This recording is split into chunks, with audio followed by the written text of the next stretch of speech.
Good evening, everybody. I'm Andy Sparks of the Foot Golf Association of England. I'm here tonight on the second episode of the podcasts that we're doing up and running currently at the minute. I'd like to welcome you all, firstly and foremostly. Before we welcome our guests this evening, I'd like to just let you know that we've still got a couple of events that have opened. One is the Regional Super Cup, which is on the 16th of March. For all those that are qualified for your regions, which is a good start to the season, having regional events on. But we've also got the FIFG Major, August the 23rd to the 25th at Ashbury Manor later on this year, which is all open for registration. If you want to get signed up for it, it's all on the website across the bottom, which will be all good. So, I'm going to get going. We have a star-studded lineup this evening.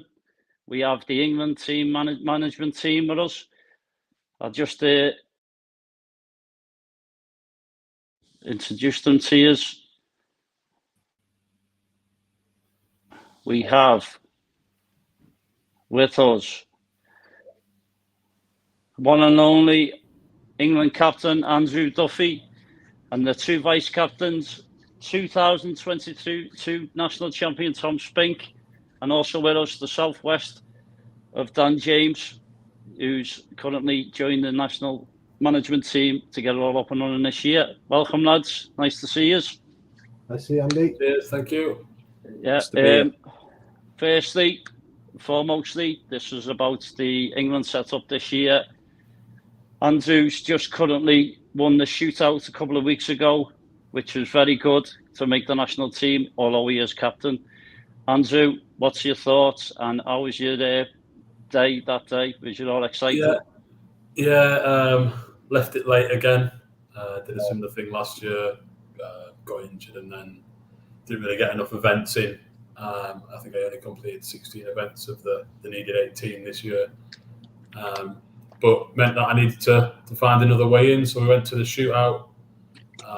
In a cold, Sizenby, muddy weekend, but it was the same for everybody else. It was a slog. I think I played 60 holes in total. It was hard work, but I got the job done.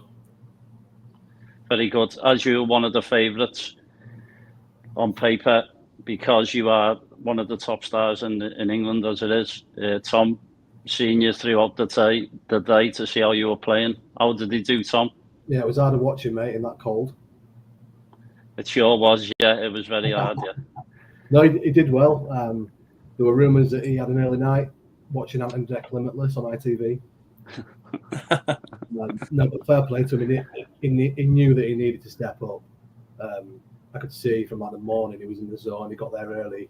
He was getting warmed up properly, and it was just a mindset issue of knowing that you're going to have to go through a marathon and beat top players over 9 holes, because one mistake and he's gone. Yeah. So look back, he beat some good players. Fraser led with the left foot. Luke sank one miles away on video. And Jan Produce solid. So he did it the hard way, but he got through, didn't he? Yeah, he done well, done very well.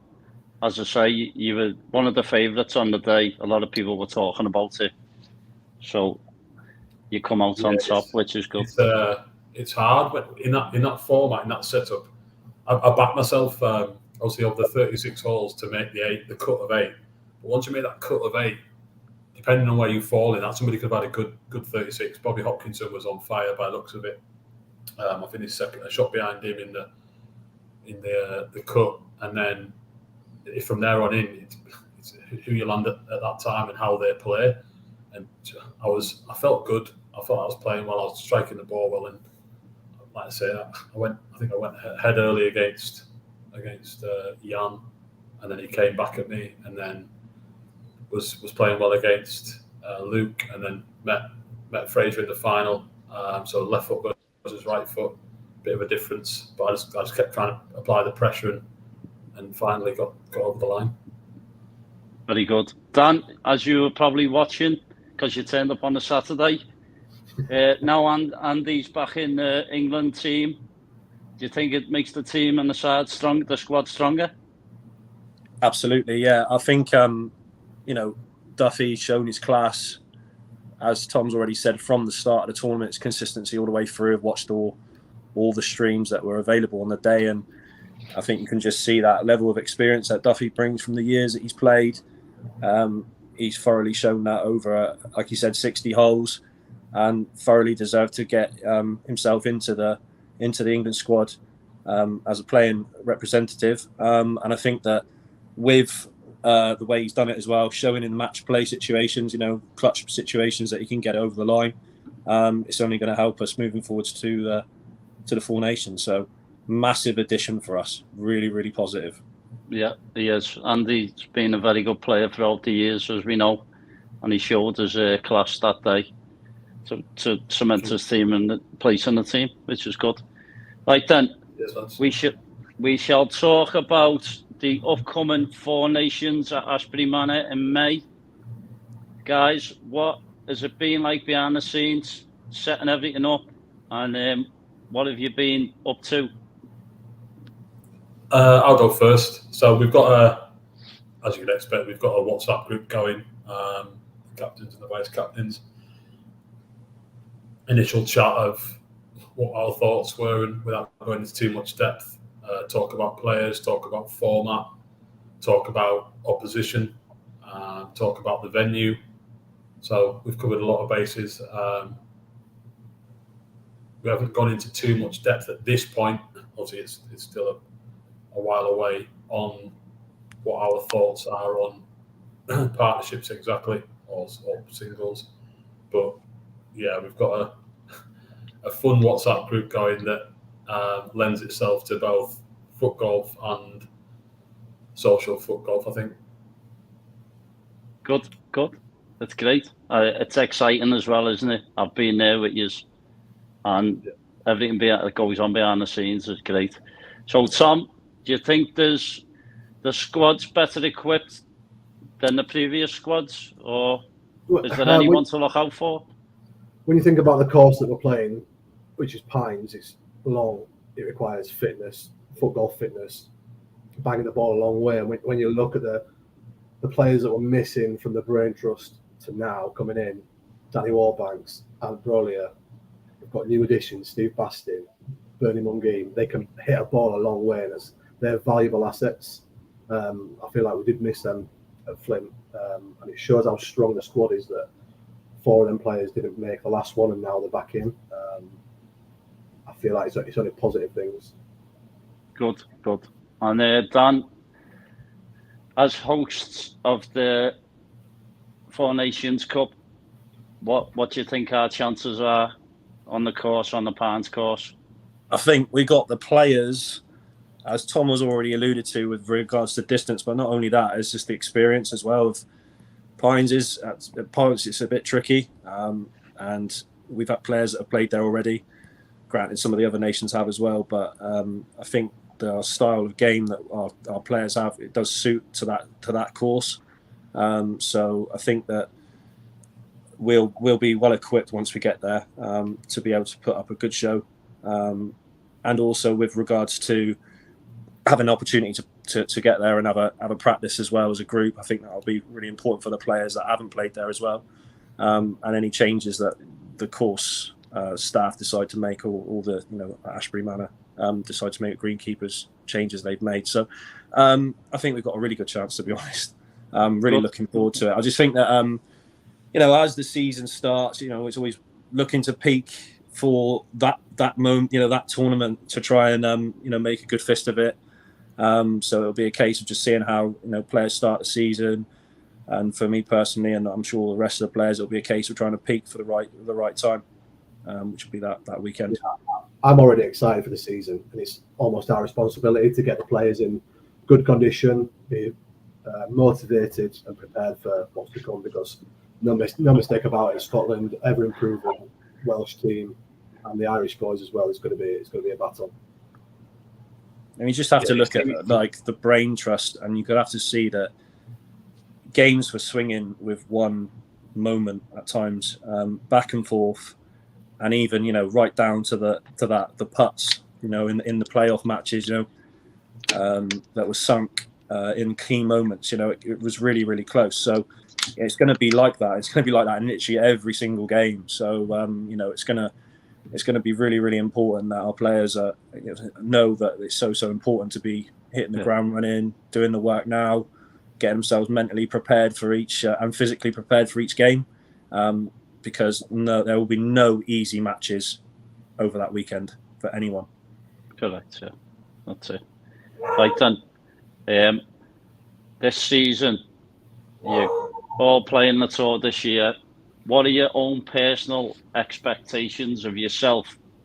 And can you see, is there anybody out there that you think could make the team for later on in the year, possibly for the Euros? Andy?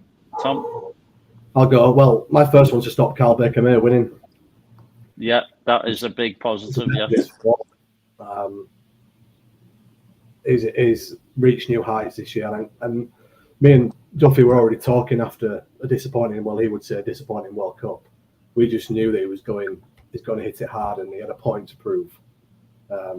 So in terms of us three, and there's a couple more players in that top group, if they play a full season, is to really challenge Carl and not make it easy for him, because whether he likes it or not, it was pretty straightforward, that victory last season. Yeah, very good. Right. I think I would say, first and foremost, I think with foot golf, it's never something that I don't think comes naturally to me. It's not. It's a difficult discipline, and there's so much to it. It's not just about banging a ball. It's the nuances of the game that you learn over a period of years. And every season, for me, it's just a case of trying to improve parts and facets of the game, first and foremost. And if you play well, then you're going to be in the mix. And I think that what I always try to remember is that the standard of players like Carl, like Spinky, like Brolia, like the top at Nathan Apasami, and then there's all the rest of players that I could name that are always improving every single year. And there's always new players that come on, and it's just a humbling experience sometimes. You just have to take one tournament at a time, try and work on individual bits of your game, and hopefully that is enough to try and to get you up that leaderboard and one day potentially win a tournament. And I think that's the case. So looking at it that way for me has just helped me to try and get a bit better every season.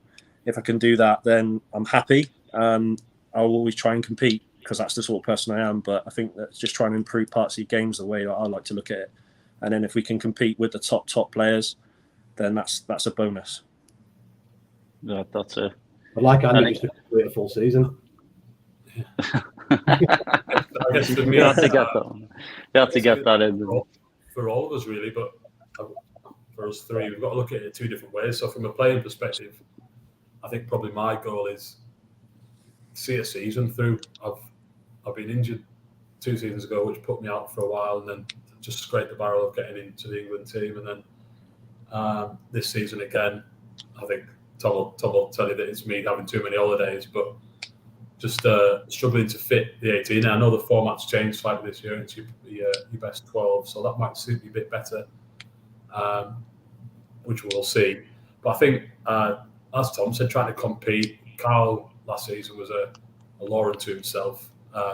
But also we need to watch out for some of the, like Dan said, people improving, but like Steve Bastin coming in. And we always say, and I don't want to put this jinx on him, that all new players at some point hit a wall. And I'm not sure he's done that yet. And I hope he touch wood he doesn't. But he looks like a real danger. So if there's more players coming through like him and people getting better all the time, I know Brycey's qualified this year through the AMS, so he'll be looking to progress. So there's names that may not necessarily be household names to other nations, but if you've been anywhere near the back end of last year's tour, you'd know that Steve is. He knocked me out of both the Janssen Cup team and England team with the shootouts at the end of the season. The only player that knocked me out. So that's one perspective. And like I say, I'll be trying to push the likes of Tom if I can get anywhere near Carl, just to keep him ticking, because if he runs away with it like he did this season, and I think he won one of the tournaments by something like 12 shots, which was mental. And then from a second perspective, as an England captain and I guess as vice captains, we'll be looking to progress again and make the whole experience of being in the England team and the qualifications for the England team and the way it works a better process. And that stems down from the likes of Paul Bolton and the association. I'm on the phone to Paul nearly every week, if not every day, talking about things regarding England and improvements. And a lot can be said for what Paul and the team do behind the scenes, including us guys. Like the decision of going with 3 people, and I don't think I would ever look back now on going with a captain and 2 vice captains. It's a huge help, and having been in a position of playing captain and non-playing captain, there's times where you do need that help, and these guys have been really good. And I think 3 different personalities, 3 different mentalities, 3 different ways of working has definitely brought a new sense of feeling within the England team. There's a camaraderie that probably hasn't been there forever and hasn't been there the last few seasons for whatever reason. And that could just be, like I say, progression of things are getting better. The association are much more organised. They're doing things to help the England team, hotel bookings and so on and so on, which it might sound very little, but to the players, if they can all stay on the same campus, all have hotel rooms booked on a coach, those little things make a massive difference. And I guess Dan and Tom will back me up that type of professionalism then has a knock-on effect to Dan warming the lads up before the team, the guys and girls up before we play, and me having a little team chat before we go, and Tom having a little word in people's ear, geeing them up. There's 3 prongs of attack here, and 4 if you want to include the association and the way that they work. So it's not just about what we're going to do as players this season; it's what we're going to do as a team for England.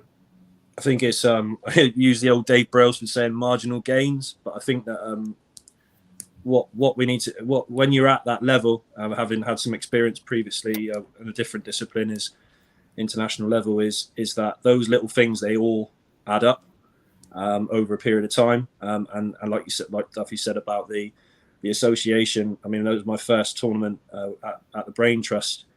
Absolutely brilliant. Having all the organisation from start to finish was fantastic. The players were looked after correctly. It made it a very special experience.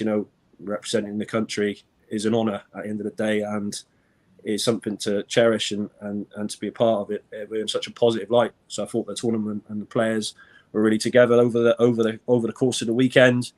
And although obviously we just missed out in the end, I think it wasn't for the want of trying and being together in the moments of also. You find out a lot about players when things don't go to plan, especially at the end there. But everyone stuck together through the whole weekend, all the way to the end, and that's a sign of positivity moving forwards. Remembering how it felt when we didn't get over the line, but sticking together shows a lot. So I think having been in other teams where that's not been the case, that moving forwards towards the 4 nations, we can go in there with looking really forward to the weekend, being together, or at a fantastic venue as well at Ashbury Manor, and getting on with the job, and having those, like you said, those roles, which at times they're not just set in stone. They do have a hybrid. We change our tact and make sure that at the end of the day all the players are happy. And they're settled, because at the end of the day, you want the players happy and ready to perform when they need to. Excellent. Is there anything more you want to add, lads? Any more insights for the people out there who are starting foot golf and you want to give them a little heads up? How they get going when they start? How they want to play? What they want to look for from you guys? Duff, captain. Yeah, I guess anybody that's new to foot golf or looking to start, go to your local course if you've got one. or go to your local event. Don't worry about thinking that you're not good enough or that you haven't played before or you haven't played in a competition before. You'll be shocked that although it's hard to break into the top echelon of players, look at Steve Bastin. He started at the beginning, not even the beginning of the season. I think it was a couple of weeks into the season, and he has come on leaps and bounds. And like I say, you don't have to be the best footballer in the world. You don't have to be a golfer. If you can kick a ball in any format, I'd suggest getting out there and giving it a go. It's a very inclusive sport. Like I say, I think I tell people the story that I've seen 4 generations of family playing in one round, which is there's not many sports where you can do that. So get a ball, get down to your local competitions, follow the Football Association of England on the social media apps, and see where the next events are. There's no point in leaving it halfway through the season. You might as well start from the beginning and see how you get on. Yeah, good. That's very good. Right, lads. I'm going to say a big thanks for you coming on tonight. I wish you the best of luck from myself because I've been there with you, and yeah, I get gutted, but you know what? Because I'm involved in it all, it's great. I love what you do. We appreciate it, Sparksy, what you do for us. Cheers, Sparksy. Just wanted to say, Sparksy, we were a little bit put out that Carl Baker-May got called up before we did. Oh, there we go. There we go. We didn't want to. I know that he ran away with the tour, but I've had a little word with management, and Carl's being docked 2 shots from every tournament next season. You know what he's like? He'll just look and go, I'll go and win anyway. We can't stop him. No one could stop him. That's the thing, isn't it? He's it's like the last event he played. He was about 5 shots off the lead, and I said, what are you going to do here? And he went, we'll see. And next minute, he's won by about 6-7 shots, and I went, what is going on? But that's just the type of guy he is, isn't it? Yeah, but it's I think what we've got to remember as well, like with Carl and, playing a long, long, long time, the man's got, he's decorated, he's played at every level, he's got Euros, he's been out at the top level, and he's worked hard to get himself in that position. And it's just like going back to what Duffy was saying about players starting off, everyone starts somewhere. So why not it be a new player that comes in and similar to Steve Bastin and hits the ground running and just being around players, because what you got to remember as well with the players that play this game is they are very. I've always been around like players that are quite happy to help out new players, rules and try and help as much as they can. I've not really had too many bad experiences playing foot golf over the years, and I've been playing now for about 6 or 7 years. So it's very much an inclusive sport, and anyone who's out there that wants to have a go at it, it's definitely options out there to come and have a go, and not to feel afraid of coming onto the scene and having a kick around. Like I said, there's been 4 generations of players playing in the same round. There's categories now for 55s and plus. There's women's categories. It's a very inclusive sport, and I certainly would recommend it to anyone who would want to come and have a go at it. So whether you want to be the next Carl Baker-May or just come in to have a kick around, it's a lot of fun, and it's very challenging as well once you get into it, and also very addictive. It's also very fun. I love playing it. You know, guys. Sorry, Tom. Yeah, it's value for money. We have a tour now which is affordable, a lot cheaper than golf, and the events are getting full all the time, which shows us a real energy about people that want to play foot golf in this country.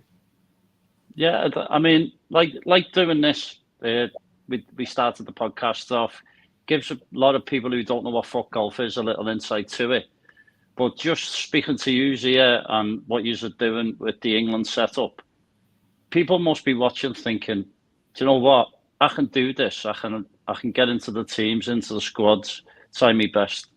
It just gives you a little bit of hope because, to be honest, like myself, stopped playing football, needed something to do many years ago. This is another step to make yourself proud of yourself and achieve something in a sport. Yes, one step at a time. What you got to realise as well is there's a pathway there for, playing at a regional level club league setup is coming back onto the scene this year. And that is, the foundation level for getting involved in the game and learning the rules and having a kick around and being around local. That's how I started playing foot golf, was local area in the southwest. One day someone said, come and have a go at this. And it just went from there. And it was just being around friends, being around, making new friends as well, people that I've never met before. And then, through foot golf. And then it's gone from one thing to another, and the pathway continued, and there was opportunities to play more sort of organised tournaments locally, and then obviously playing on an organised tour. And then, the pinnacle was, getting to play for your country, which is always a massive honour, and going to these massive tournaments, that there have been, like European Championships, for example, where it's really, really competitive. And, you find out a lot about, the standard that is actually out there in terms of Europe and in the world. So you never know what journey you might be able to go on with this game. I've tried selling it now, Sparksy, haven't I? That's what we want. That's what we want. That's why you're on here. Just to reiterate what Dan was saying about if you are new and you do join, don't be scared to ask questions that like people like Tom and knowledgeable of football and will help you out. But just don't get too good too quick, because Tom will be on your case and he'll be saying that you're playing slow and that you're marking the ball wrong. So don't get too good too quick. Fine margin and stuff. Yeah, fine margins, yes. Right, guys, I'm going to say thank you very much for coming on this evening. It's been a pleasure to see you and speak to you and let people have an insight of you. So I'm going to leave you all there, and then I'll say bye. And I'll see you all shortly in a few weeks, I think. Cheers, Cheers, thanks, lads. Thanks very much. And now I'm just going to leave you with a couple of things. So, thanks very much to the guys again. It's really good to find out an insight of how the England setup works and what the chances are in the future and how far the association can take them. So, a little wrap up. We are still looking for sponsorship for the national tour this year. If anybody wants to come on or give us a shout, all the information is on our website to get in touch with us, which is FGAEngland.com. It has all aspects of foot golf in England on the website. You can find out about tours, events. Everything we do is on there. We've got everything from digging holes to these podcasts. So if you go onto the website, you'll also be able to watch this podcast over again, which is great. And to wrap things up, I'd like to say, if you could like and share this, would be a massive help just to get more word around the country and around the world. And I'd like to thank you all for being here. This is Andy Sparks, Foot Golf Association of England. We will see you all very soon. Thank you.